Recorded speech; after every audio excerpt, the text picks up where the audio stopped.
স্বাগতম বিশাল ম্যাথ ক্লাসে। আশা করি তোমরা সবাই সুস্থ এবং ভালো আছো।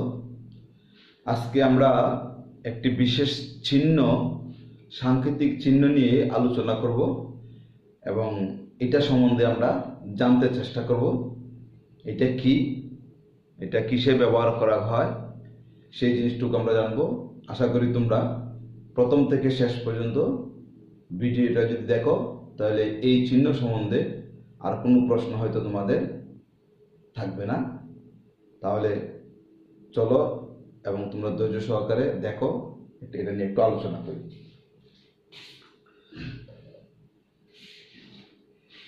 অনুক্রম ও ধারা বা পরিসংখ্যানে এরকম একটা চিহ্ন দেওয়া থাকে। এই চিহ্নটা আসলে অনেকেই জানে না বা বোঝে না আসলে চিহ্নটা কি। দেখা দেখি হয়তো দিয়ে দেয় বা বই আকৃতি আছে বা সমষ্টি মনে করে দিয়ে দেয়, কিন্তু আসলে চিহ্নটা কোথা থেকে আসছে, কেন ব্যবহার করা হয়, এটা সম্বন্ধে অনেকেরই অজানা। তাহলে এই চিহ্নটা হলো একটি গ্রিক চিহ্ন। এই চিহ্নটি একটি গ্রিক অক্ষর, মানে গ্রিক চিহ্ন। এর নাম হলো সিগমা। এই চিহ্নটার নাম হলো সিগমা। এইটি একটি গ্রিক অক্ষর, এর নাম হলো সিগমা। এটা গ্রিক বর্ণমালার মধ্যে, আমাদের যেমন বর্ণমালার মধ্যে ছোট হাতের বড় হাতের আছে, মনে করো আমরা বড় হাতের এ লিখি আমরা এইভাবে, ছোট হাতের এ লিখি আমরা এইভাবে, কিন্তু এখানেও গ্রিক বর্ণমালার মধ্যেও ছোট হাতের বড় হাতের অক্ষর আছে। তাহলে গ্রিক বর্ণমালার বড় হাতের অক্ষর হলো এই চিহ্নটা, সিগমা চিহ্নটা। এটা বড় হাতের অক্ষর, এটা এই চিহ্নটা বড় হাতের অক্ষর, এই চিহ্নটা। আর গ্রিক বর্ণমালার এটা বড় হাতের, গ্রিক বর্ণমালার ছোট হাতের অক্ষর হলো এই সিগমা, এরকম চিহ্ন। এটা ছোট হাতের, এটা বড় হাতের। তাহলে আমাদের ছোট হাতেরটা ব্যবহার করা হয় না সমষ্টির সময় বা যোগফলের সময়। আমরা এই চিহ্নটা, বড় হাতের চিহ্নটা আমরা ব্যবহার করি। ধারার যোগফল বোঝাতে আমরা এখানে অনুক্রম এবং ধারার কথা বলতেছি, বা কোনো কিছু যোগফল বোঝাতে। আর এখানে অনুক্রম ধারার মধ্যে এই চিহ্নটা আছে, সেজন্য আমরা এটা নিয়ে একটু আলোচনা করতেছি। ধারার যোগফল বোঝাতে এই সিগমা চিহ্নটা, মানে এই চিহ্নটি ব্যবহার করা হয়, কারণ এটা যোগফল চিহ্ন, এটা যোগফলের চিহ্ন বা সমষ্টি। এটাকে ইংলিশে বলা হয় সামেশন। এই চিহ্নটিকে ইংরেজিতে বলা হয় সামেশন, SUMMATION, সামেশন। সামেশন অর্থ হচ্ছে যোগফল বা সমষ্টি। এই চিহ্নটিকে ইংরেজিতে বলা হয় সামেশন। এই চিহ্নটা, এই সামেশন মানে সামেশন চিহ্ন, এটাকে গ্রিক ভাষায় বলে সিগমা, আমরা বলি সামেশন। এই চিহ্নটি বেশি সংখ্যক উপাত্তের যোগফল বোঝাতে ব্যবহার করা হয়। তাহলে আমাদের এই চিহ্নটা হলো কি, গ্রিক চিহ্ন বা গ্রিক অক্ষর। এটা গ্রিক বর্ণমালার বড় হাতের অক্ষরকে এইভাবে লেখা হয় এবং এটার নাম হলো সিগমা। ছোট হাতের অক্ষরটাকে এইভাবে লেখা হয়, ছোট হাতের অক্ষরটাকে এরকম করে লেখা হয়, কেমন? তাহলে এটার নামও সিগমা, এটাও সিগমা। এটা শুধু যোগফল বোঝাতে এই সিগমা চিহ্ন ব্যবহার করা হয়, এই বড় হাতের অক্ষরটা। আর ছোট হাতের অক্ষরটা যোগফলের সময় ব্যবহার করা হয় না। তাহলে এটার গ্রিক নাম হলো সিগমা। আমরা এটাকে সিগমা বলি না, আমরা এটাকে বলি সামেশন। অঙ্কের সময় বলি আমরা এটা সামেশন মানে যোগফল। তাহলে বড় হাতের অক্ষরটা হলো সামেশন মানে সিগমা, এই চিহ্নটা। ছোট হাতের অক্ষর এই সিগমা চিহ্নটা এরকম, কিন্তু এটা আমাদের অঙ্কের যোগফলের মধ্যে ব্যবহার করা হয় না। ধারার যোগফল বোঝাতে, যেহেতু আমরা অনুক্রম আর গুণোত্তর ধারার যোগফল বোঝাতে এই চিহ্নটি ব্যবহার করা হয়। এই চিহ্নটিকে ইংরেজিতে বলা হয় সামেশন। এই চিহ্নটি বেশি সংখ্যক উপাত্ত, অনেকগুলো উপাত্ত যদি থাকে, এই যোগফল বোঝাতে এটা ব্যবহার করা হয়ে থাকে। আমরা এই চিহ্নটার, এটা আমাদের অনুক্রম ধারার মধ্যে কিছু অঙ্ক আছে, অঙ্কের মধ্যে এই চিহ্নটি দেওয়া থাকে এবং এরকম n xi i ইকুয়াল 1 অথবা k যে কোনো জিনিস দেওয়া থাকবে। এখন এটা সম্বন্ধে আমরা একটু জানি কি আছে। মনে করো এখানে i এর জায়গায় কেও থাকতে পারে, কেমন? তোমাদের বোর্ড বইয়ে তোমাদের অনুক্রম ধারার বোর্ড বইয়ে কত পৃষ্ঠা,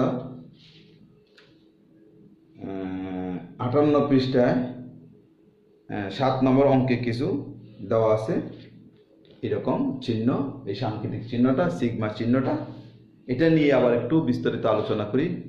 বাংলা এখন বলবো, এরপরে ইংলিশেও লিখতে চেষ্টা করব এগুলো কি বলে। এই সামেশন একটা চিহ্ন দেওয়া থাকবে, এটার উপরে ছোট হাতের n xi যাই থাকুক i ইকুয়াল টু 1 অথবা k ইকুয়াল টু 1।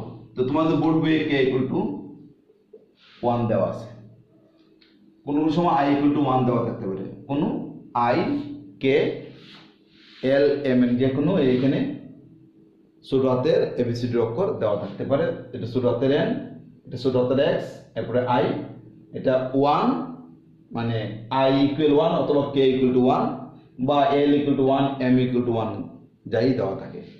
এখন এগুলো কি, এটা কি, এটা কি, এটা কি, এটা কি আমরা একটু এখন জানবো। আর এই চিহ্নটা তো আমরা জানি কি। তাহলে উপরে দেওয়া আছে n, উপরে কি দেওয়া আছে আমার n দেওয়া আছে। nটা কি? n হলো মানে ধারার ক্ষেত্রে আমরা বলতেছি শেষ পদ বা সমষ্টির ঊর্ধ্বসীমা। সর্বশেষে যে ধারা থাকবে, মনে করো 2 + 4 + 6 + 8 + এরকম মনে করো থাকলো 64। সর্বশেষ পদটাকে n দ্বারা প্রকাশ করা হয়, বলছে শেষ পদ এবং সমষ্টির, ওই সমষ্টির ঊর্ধ্বসীমাটা মানে সর্বশেষ পদটা। আর এই চিহ্নটাকে আমরা বলি সমষ্টি অথবা যোগফলের চিহ্ন। আর এই xi সাধারণ পদ। তোমাদের বোর্ড বইয়ে এরকম লেখা আছে n summation k equal 1 20 - 4k। তাহলে এটা কি, মানে এখানে যা থাকবে এটা মানে xi হলো সাধারণ পদ। এখানে যে সামেশনের সামনে যে অংশটা থাকবে সেটা হলো সাধারণ পদ, মানে xi টা হলো সাধারণ পদ। তারপরে এখানে i এর জায়গায় k, i ইকুয়াল টু 1 আর k একই কথা। i হলো সাধারণ পদের প্রতীক, বা k থাকলে k হলো সাধারণ পদের প্রতীক। আর 1 হলো এই যে 1টা হলো প্রথম পদ বা সমষ্টির নিম্ন সীমা। মানে মনে করো আমি 2 + 4 + 6 + দিলাম, তাহলে নিম্ন সীমাটা হলো 2। তাহলে এই 1টা হলো প্রথম পদ বা যে সমষ্টি থাকবে সমষ্টির নিম্ন সীমা। তাহলে আমাদের একটু আমরা বুঝতে পারলাম nটা হলো শেষ পদ বা সমষ্টির ঊর্ধ্বসীমা, আর এই চিহ্নটা হলো সমষ্টি বা যোগফলের চিহ্ন। xi হলো সাধারণ পদ বা এখানে যাই থাকবে সেটাকে বলে সাধারণ পদ, আর iটা হলো সাধারণ পদের প্রতীক। আর i ইকুয়াল টু 1 বা k ইকুয়াল টু 1, 1 হলো প্রথম পদ বা সমষ্টির নিম্ন সীমা।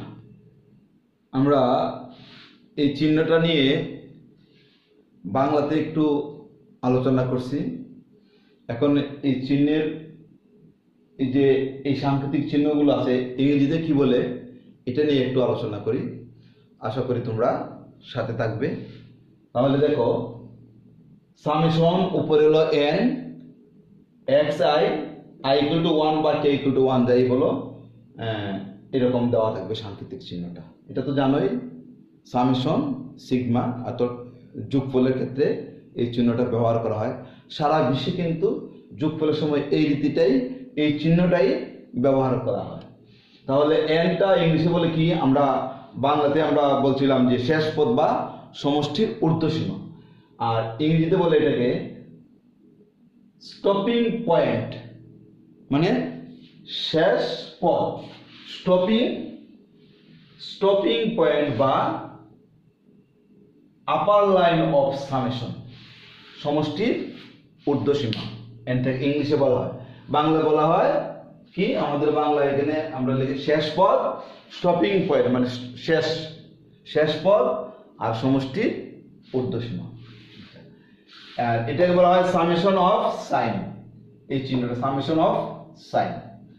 আর এক্স কে বলা হয় কমন এলিমেন্ট, মানে সাধারণ পদ, কমন এলিমেন্ট। আচ্ছা, এরপরে আছে আই, এই যেখানে সে চিহ্ন আই অথবা কে যাই থাকুক, ইন্ডেক্স অফ কমন এলিমেন্ট। আর ওয়ানটা হলো স্টার্টিং পয়েন্ট বা লোয়ার লিমিট অফ সামেশন।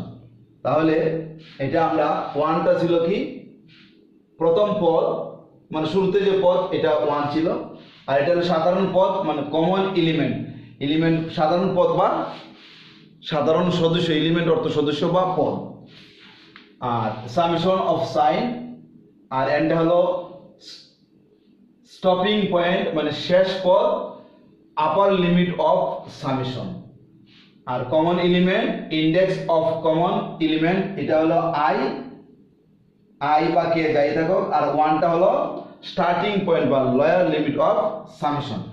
তাহলে এই সাংকেতিক চিহ্নটা সারা বিশ্বেই ব্যবহার করা হয়, এটা সেই জন্য আমরাও এটা ব্যবহার করি।